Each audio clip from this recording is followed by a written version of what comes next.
Did we just experience one of the worst collapses in fourth quarter history?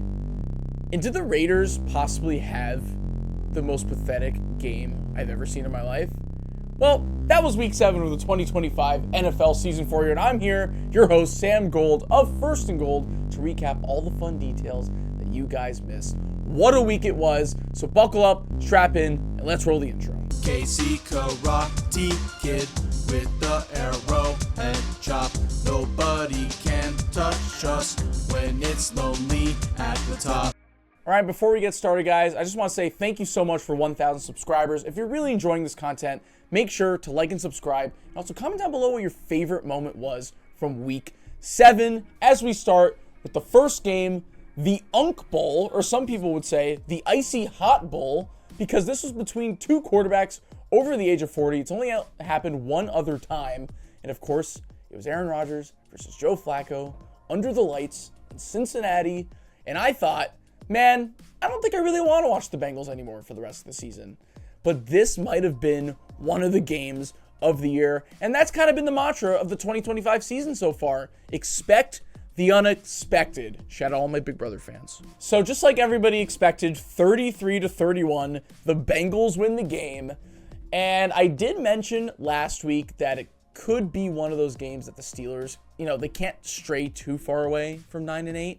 So it feels like they kind of have to fall in this one. And it happened. Some really funny parts of this game were not only the two quarterbacks absolutely going off, but some of the off the field stuff where Aaron Rodgers, if you didn't see this, he completed the go-ahead touchdown pass late in the fourth quarter, and his left tackle comes behind him as he's running off the field, jumps on top of him, they fall down, and I would say a decent amount of quarterbacks would probably get up, laugh about it, be like, all right, big man, don't do that again. But no, Aaron Rodgers was pissed. And you know what? People are getting on Aaron Rodgers for this, but I understand it. He's 41 years old. He wants to survive probably his last season in the NFL. And if you have someone who's 350 pounds jumping on the back of you in only week 7, yeah, I'm probably going to have a similar reaction. He was not happy about it, so that was crazy. Also, speaking of Aaron Rodgers, the fact that he's 41 years old and threw a 70-yard Hail Mary at the end of the game was insane. And maybe that was the likes of him taking smelling salts before the play, because name a more Aaron Rodgers play ever than him doing that and then throwing it 70 yards and almost winning the game.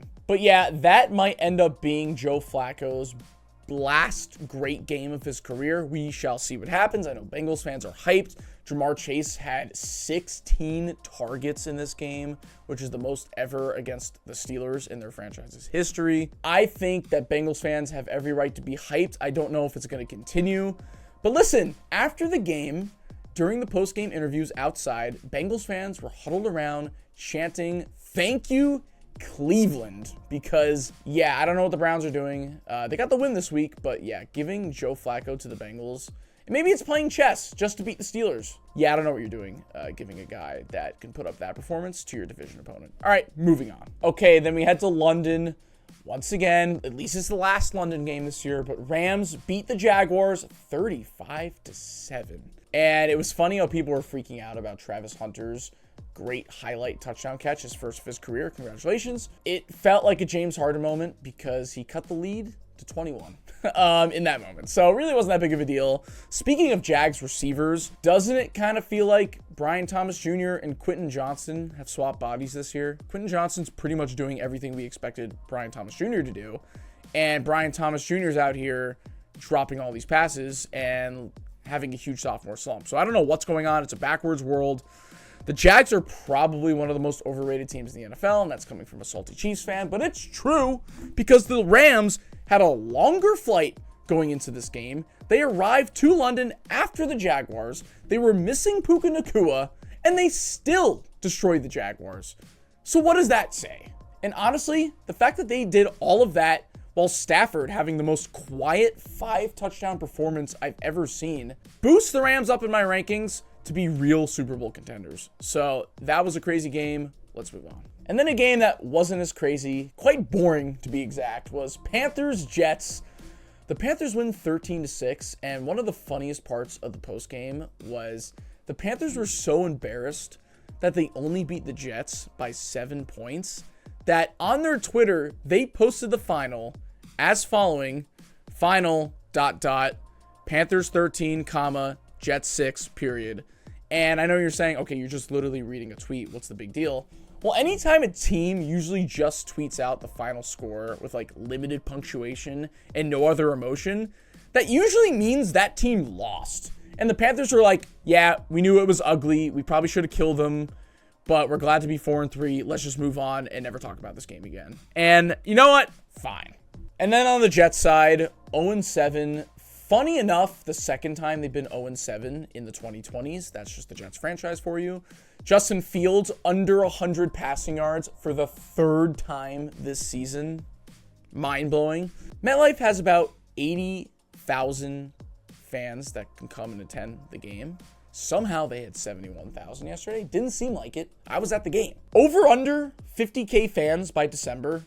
Let's place that bet in the comment section because I don't know if it's going to happen. If you looked at their schedule ahead, they got some pretty bad home games. The Browns, the Falcons, the Dolphins. The season of hell for the Jets continues. And the Panthers above 500. Who expected that? I'm just in shock. I did not see this coming. And then a game that I'm, of course, very happy to talk about. Chiefs 31, Raiders zilch. That was a beatdown of the century. Funny enough, Andy Reid's first regular season shutout as a head coach in his career. The only other time he's had a shutout was Chiefs-Texans 2015 in the playoffs. And funny enough, this game was at 1 p.m. at home, and the only other time this happened since the beginning of 2023 was last year against the Broncos. They've only had 2 home 1 o'clock games since that time. So it felt weird to actually watch them in the slot, but it felt like there was no pressure. Rashee Rice came back, and man, did they deliver. I got to read you guys some stats because honestly, this isn't recency bias. I'm sure Raiders fans watching, if you somehow are, you will agree.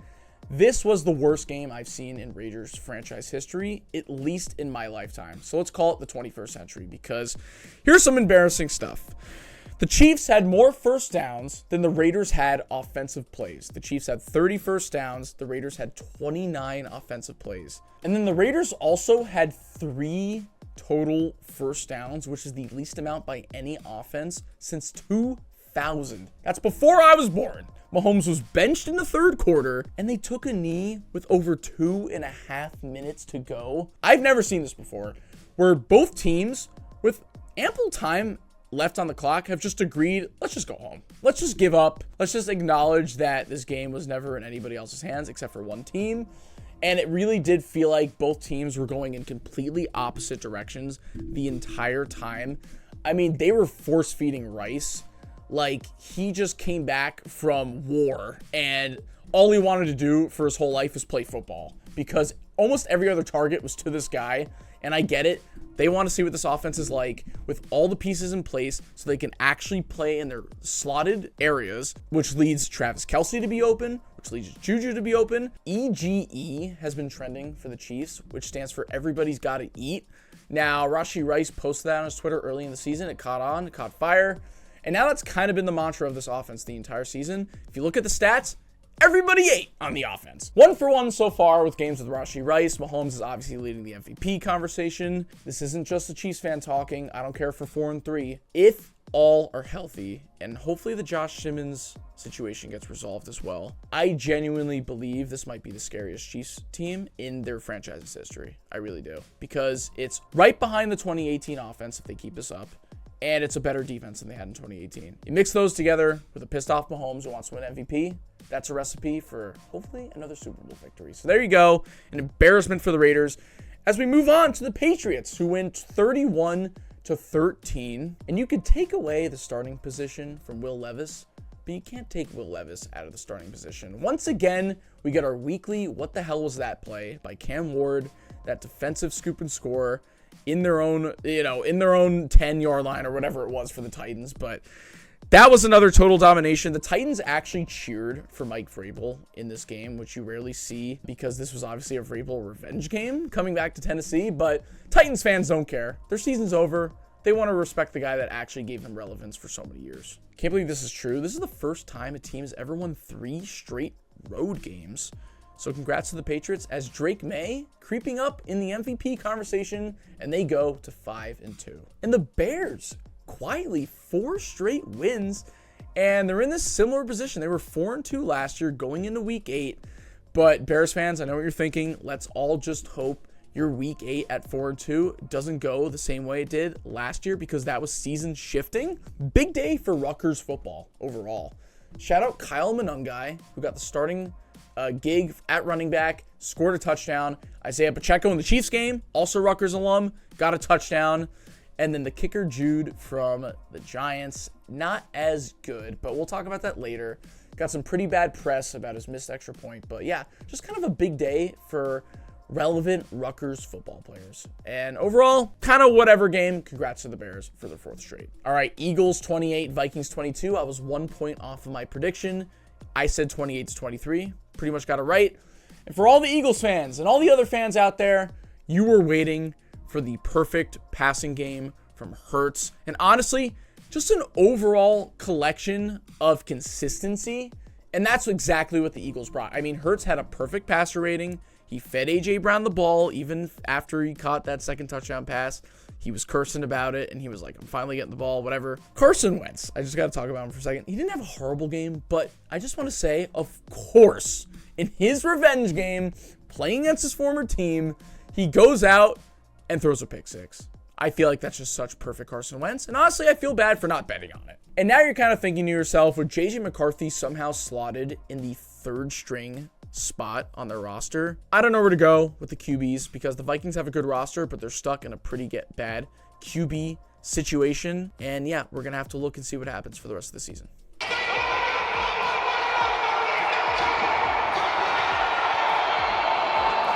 All right, and then the Dolphins hit an all-time low, losing to the Browns 31-6. I don't know how they haven't fired anybody yet, but let's just talk about the Browns for a second. 2-0 in the all-poop uniforms. Let's go. And yeah, Quinshon Judkins is the main story of this game. 3 touchdowns.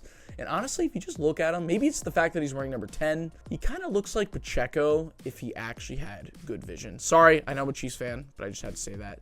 Moving on, that game was boring, whatever. All right, then the Colts beat the brakes off the Chargers 38-24. Honestly, I don't feel like the score was that close. Chargers 0-1 in their P uniforms. So a lot of fecal uniform talks, but whatever, it doesn't matter. Speaking of uniforms, though, I'm kind of getting sick of the Chargers social media team. I get it. They have one of the best in the NFL. Number of posts they had about their uniforms this week, 7. Number of posts they had about the game yesterday, 2, not including the final score. I get it. You guys lost, but you know, maybe even the social media team included. Maybe you should focus more on the fundamentals and the football instead of all the aesthetics and all the outside factors, because doesn't that feel like everything that encompasses that franchise in its history? Yes, probably. The Colts have matched their projected win total from me. I had them going 6-11 this season. They already matched that, and it's October 20th. So shout out to Daniel Jones and the Colts for absolutely shutting me up this season. And yeah, they're hurtling right now towards the 1 seed in the AFC. Can't believe I'm saying that. Jonathan Taylor is not talked enough about. He almost won MVP in 2021. He's leading the league in touchdowns this season. Absolute monster. And congrats to all Colts fans who had to wait from the moment Andrew Luck retired throughout Phillip Rivers not getting enough air on the Hail Mary against the Bills, and then Carson Wentz blowing it in Jacksonville, and now you're here finally having a good season. All right, and then the Packers moved to 4-1-1 because they beat the Cardinals 27-23. This is the first time the Packers have played at Cardinals, and it was not a primetime game in 10 years. I don't know why I was thinking about that, but that's a stat. I think the Packers could be Super Bowl contenders, but it does feel like they kind of play around in some of these games, and then they do end up winning because they start trying when they actually want to. So I don't know if that's a good or bad thing, but they're getting the dub, so I guess it is a good thing. The Cardinals, on the other hand, I mean, the season of false hope continues. I don't know how the fans watch anymore. And now they have had 5 straight losses by a combined 13 points. I don't know how you do it. That's devastating. Let's go to the next game. And then we go to the Cowboys versus the Commanders. They win 44-22 in what was surprisingly not a scoregami. I thought it was.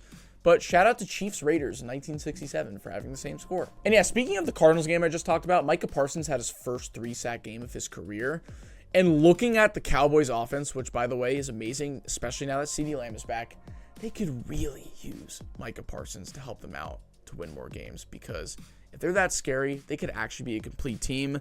Now, on the other hand, they beat a beat-up Commanders team, which Jaden Daniels, love him as a player, but one of his main concerns coming out of college was his health and how easily he could get injured in the NFL because of his size. And this season, it's kind of showing. I don't want to say RG3 yet, because obviously nothing's been season-ending, and I don't think it's going to be RG3 by any means, but I see people throwing it out there because RG3 had a great rookie season. Jaden Daniels had the same. They started dealing with injuries. Was never the same. We'll see what happens. But overall, the Commanders have a very, very tough schedule coming up, and it looks like their playoff hopes might be waning, and that's something I wouldn't think of coming off of the likes of last year. So we'll see what happens. All right, and then the Broncos beat the Giants 33-32.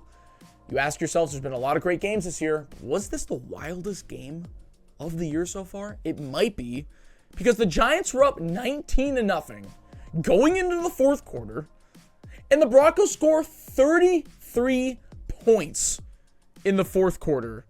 Now, something crazy that happened. Shout out, rest in peace, Demaryius Thomas. This was the anniversary of his death. He was 33 when he died. And the fact that the Broncos came back in a miracle win at home, scoring 33 points. I mean, I feel like it all happens for a reason. So that was crazy. Shout out there. I mean, the Giants have had such an up and down season that this collapse might just break the team. Or some chairs, according to some reporters, because Brian Dable reportedly broke a chair in the locker room after because he was so pissed. Jackson Dart was tearing up as he was watching the game-winning field goal go in. The Giants kicker Jude is getting death threats all of a sudden for missing an extra point, which is such BS. I get it. That was a big moment of the game. And you see this happen all the time in the NFL. A team has a collapse and a colossal failure of a loss. You pinpoint one play late in the game that might have screwed everything up, and you blame that player. And sure, they were a part of it. But I'm sorry, Giants fans. The fact that you gave up 33 points, your defense did that in the fourth quarter, that's the main reason why you guys lost. Brian Burns said it best walking into the tunnel talking about his defensive coordinator. How about you don't drop 8 people in coverage on that final drive in the fourth quarter to give up, what was it, like a 30-yard catch to Sutton, and then the back shoulder to Sutton after that to set you up in field goal range. You had one job, and you didn't complete it, especially on defense. Nobody was putting the game away on offense. So if you're going to go out and do all this stuff with your new kicker, Jude, yes, he did screw up, but he was not the main reason you guys lost. I see this all the time in sports. It's crazy. That was just an absolute failure. I personally think that even if Jackson Dart goes out, has some really fun moments this season, yes, they're going to have hope for next year, but that was such a heartbreaking, despicable loss by the Giants, to be completely honest. And this one really has boosted the morale of the Broncos team because they've gotten some really close losses and some really close wins this year. And as a Chiefs fan, I was obviously rooting for the Giants. Maybe that's why I'm a little worked up about them losing. And now they have sole possession of first place, so that was huge for the Broncos. Things are starting to collapse a little bit in the locker room for the Giants. So that was an insane game, one that I was not expecting to be like the game of the week. So there you go. And then finally, a game that honestly we can gloss by because I'm not sure why it was on Sunday Night Football. It was super boring, but the 49ers beat the Falcons 20-10. What this game proved to me was two things. One, Bijan and CMC, two of the best running backs in the NFL, for sure, when healthy. The second thing is this game really proved that with the 49ers, they are so dangerous because even with all the injuries, with their coaching, just fundamentals in general, like just running it down other teams' throats, knowing what they're doing, having a winning mentality, they're still a scary team. So just imagine if they actually had all their guys healthy. It's crazy. Falcons continue just to confuse me. I gave them all the praise last week for beating the Bills. They've randomly been on 3 primetime games this year, which it doesn't feel like it, but that's the case. And yeah, now they just lost another game, and I just can't pinpoint exactly what their season has been, to be honest with you. So there you go. That was week 7 in the recap, guys. Enjoy the Monday Night Football games. We are filming this currently on Monday afternoon. Once again, if you enjoyed this content, don't forget to like and subscribe, and then follow us at First and Gold on Instagram and TikTok. I'm your host, Sam Gold. We will see you next video for the Week 8 predictions. Goodbye.